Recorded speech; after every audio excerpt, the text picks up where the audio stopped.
प्रेमियों, ये सदगुरु का काम, जीवात्मा जहां से आई है उसको वहीं पहुंचा दे और उसके असली सच्चे मालिक पिया प्रीतम से मिला दे। ये काम सदगुरु का है और सदगुरु समय का ही किया। ये भी आप भूल गए। बचनों को भूलते ही आप कितने खतरे में चले गए, कितनी शंका संदेह भूल भ्रम में चले गए, अपने सच्चे सदगुरु से दूर हो गए, उन्हीं में शंका संदेह भूल भ्रम आप करने लगे। ये कितना भारी नुकसान और गुरु का कितना बड़ा अपमान है, इस पर आपने कभी विचार नहीं किया। ये कितना बड़ा अपमान है जो कह रहे गुरु मर गए मर गए मर गए। मर जाना शब्द किसके लिए प्रयोग करते हो? अपने दुश्मन के लिए। जब किसी से झगड़ा होता है तो क्रोध में आके आप कहते हो इसका बाप मर जाए, इसका भाई मर जाए, इसका पति मर जाए, और सबने कहा गुरु मर गया। ये अपमान तुमने सबने किया है और आज भी जो कर रहे हैं इनको कभी माफी नहीं मिलेगी।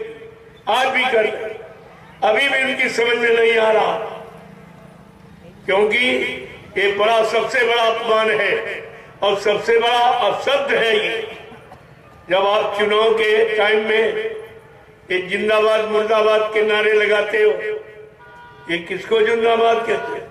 अपने प्रतिद्वंदी को मुर्दाबाद के नारों से घोषित करते हो। और बड़ा अपमान करना चाहते हो तो किसी चौराहे पर उसके नाम का पुतला जला देते। और तुमने तो गुरु का दोनों तरफ से अपमान किया और मुर्दा भी कहा और मथुरा में पुतला भी जलाया। कौन सा अपमान आपने छोड़ा, ये तुमको नहीं मालूम है? गुरु निंदा सुने जो काना, पाप लगे गौ घास समाना। जो गुरु की निंदा करता या सुनता है उसको गौ हत्या के बराबर पाप लगता है। इस पाप के दोषी तुम सब लोग हो। तुमने सबने ये कहा है और सबने जो जिन्होंने किया और उनके कहने में आकर उन्हीं के पीछे चलकर तुम गुरु के अपमान में सम्मिलित हुए हो, लिहाजा ये माफी तुमको भी नहीं मिलेगी। इसीलिए दोबारा एक मौका आपको दिया गया है। काल शक्तियों ने तो दोबारा मौका दिया ही नहीं, लेकिन दयाल शक्ति की हमदर्दी जीवन पर देखिए, एक बार फिर मौका दे दिया कि चलो एक बार इनको फिर बता दिया जाए, बच्चों की जानकारी फिर दे दी जाए। तो ये 10 वर्ष से लगातार ये गुरु बच्चों की जानकारी दी जा रही। यहाँ और कोई अपनी जानकारी, अपने मान सम्मान की जानकारी और रुपए पैसे धन दौलत मांगने लेने की जानकारी नहीं दी जा रही। ये दरबार है, दरबार से लुटाया जाता है, लिया नहीं जाता, दिया जाता है। यही बात आपको ध्यान में रखनी चाहिए। और दुकानों पर बिना पैसे का सौदा नहीं मिलता। जो दुकानें लगा दी गई, जब पैसा दोगे तभी सेवा दो, सेवा दो, ये दो वो दो, लेकिन ये कोई नहीं कह रहा ये लो ये लो ये लो। ये किसी ने आज तक तुमसे कहा? तो तुम लेने गए थे कि देने गए? गुरु दरबार में लेने गए थे कि देने गए? लेने गए थे और देने क्या गए थे? अपने पाप कर्मों की ढेरी। भाई हमारे पाप कर्म ले लीजिए, उतार दीजिए, ये हमारे बस की बात नहीं। क्या विश्व में कोई ऐसा है जो जिसको 1 करोड़ रुपए दो और को हमारा एक पाप काट दीजिए? ये काम कोई कर सकता है? जो रुपए पैसे और धन दौलत से काम तुम्हारा नहीं हो सकता, वो काम सद्गुरु दाता दयालु ने अपने दर्शन देकर, संत दरस जिन पातक टरई, और संतों के दर्शन मात्र से पापों का क्षय हो जाता। इतना बड़ा काम तुम्हारे मुफ्त में हो रहा, तुम उसको भी नहीं समझ पाए। उसमें आपने अपनी बाधा खड़ी कर ली। अब ये काम तुम्हारा कौन करेगा? तुम्हें सत्संगों में कितनी बार सुनाया गया कि मुक्ति संत चरण की दासी। न मुक्ति पत्थरों में है, न कागजों में है, न पानी में है, न तीरथ में, न मूरत में। मुक्ति संत चरण की दासी, मुक्ति संतों के चरणों में है। और तुमने संत सद्गुरु के चरण और शरण सब छोड़ दिया, तो तुम्हें कहाँ मिलेगी? जहाँ सतगुरु को छोड़कर जहाँ गए हो वहाँ चरण है कि पैर है, ये भी नहीं समझ पाए हो। चरणों को छोड़कर पैरों पर गिर गए, ये कितनी बड़ी अज्ञानता तुम्हारा भूल भरम कि सतगुरु दाता दयालु के चरण शरण को छोड़कर तुम वहां पैरों पर गिर गए।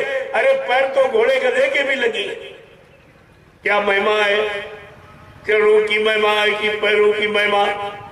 इतनी छोटी छोटी बात तुम्हारी समझ में नहीं आ पाई तो जीवात्मा परमात्मा के गूढ़ राज रहस्य को ये कैसे आप समझो, ये तो तुम्हारे लिए बहुत कठिन है। जब ABCD भूल गए तो आगे क्या पढ़ोगे, क्या पढ़ाई कर सकता हूं, इसको कुछ नहीं मालूम। तो आपने कितना बारी अपना नुकसान किया।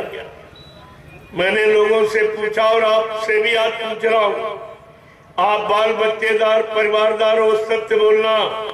आप लोगों ने नामदान गुरु महाराज से लिया या किसी चेले से लिया है? गुरु महाराज से। जोर से बोलो, गुरु महाराज से। सच्चाई को मत छिपाओ। आप लोगों ने नामदान गुरु महाराज से लिया या किसी चेले से लिया है? गुरु महाराज से। आपका हाथ गुरु महाराज ने पकड़ा या किसी चेले ने पकड़ा है? गुरु महाराज ने। आपकी जीवात्मा को जगाने का, परमात्मा से मिलाने का, घर पहुंचाने का वादा ये गुरु महाराज का है या किसी चेले का है? गुरु महाराज का। और तुम जा कहाँ रहे?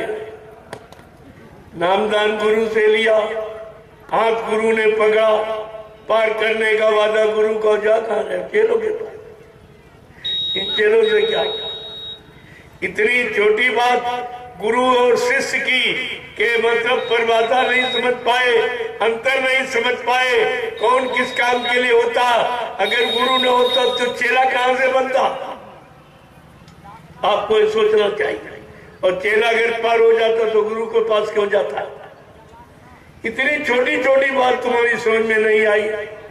फिर तुम्हारा मथुरा जाने का, सत्संग सुनने का, दर्शन करने का, सेवा देने का, सेवा करने का, गुरु के वचनों का प्रचार करने का, गुरु से नाम दान लेकर सुमरन ध्यान भजन करने का क्या मतलब निकला? यानी सब धोखा, सब झूठ। क्या गुरु ने धोखा देने के लिए आपको नाम दान दिया था? कि आप लोगों ने गुरु से धोखा पाने के लिए नाम दान दिया था? बाबा जी ने क्या कहा था? नामदान के वक्त भी वादा किया कि बच्चा मैं अजर अमर देश से आया हूँ, जब तक इन जीवात्माओं को अजर अमर देश नहीं पहुँचा लूंगा मैं चैन से बैठने वाला नहीं हूँ।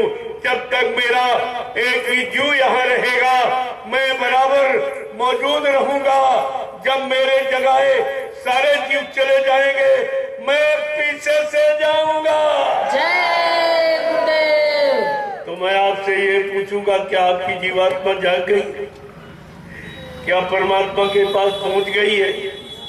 जो आप कह रहे हो पहुंचाने वाला चला गया, फिर इसे पहुंचाएगा तो? ये भी तो पूछो, ये उन लोगों से पूछो, क्या तुम हमारी जीवात्मा को जगा के परमात्मा से मिला सकते हो? क्या पहुंचा सकते हो? क्या हमारे पाप कर्मों में माफी दिला सकते हो? प्रेमियों, 2 मिनट में सच्चाई का राज खुल जाए कि सत्य क्या है और झूठ क्या है और असल क्या है और नकल क्या है, ये सब तुम्हारी समझ में आ जाए। लेकिन तुम प्रश्न क्या करोगे जब तुम्हारे पास सत्संग का कोई वचन ही नहीं, गुरु का कोई वादा नहीं? कितने वादे किए मैं आज बताऊंगा आपको, सारे वादों की जानकारी दूंगा, फिर आपसे पूछूंगा क्या ये बाबा जी ने झूठ कहा था? क्या संत महात्मा झूठ बोलते? अगर वो झूठ बोलेंगे तो फिर सच्ची में सत्य कौन बोलेगा? ये भी तो जानकारी आपको रखनी चाहिए थी।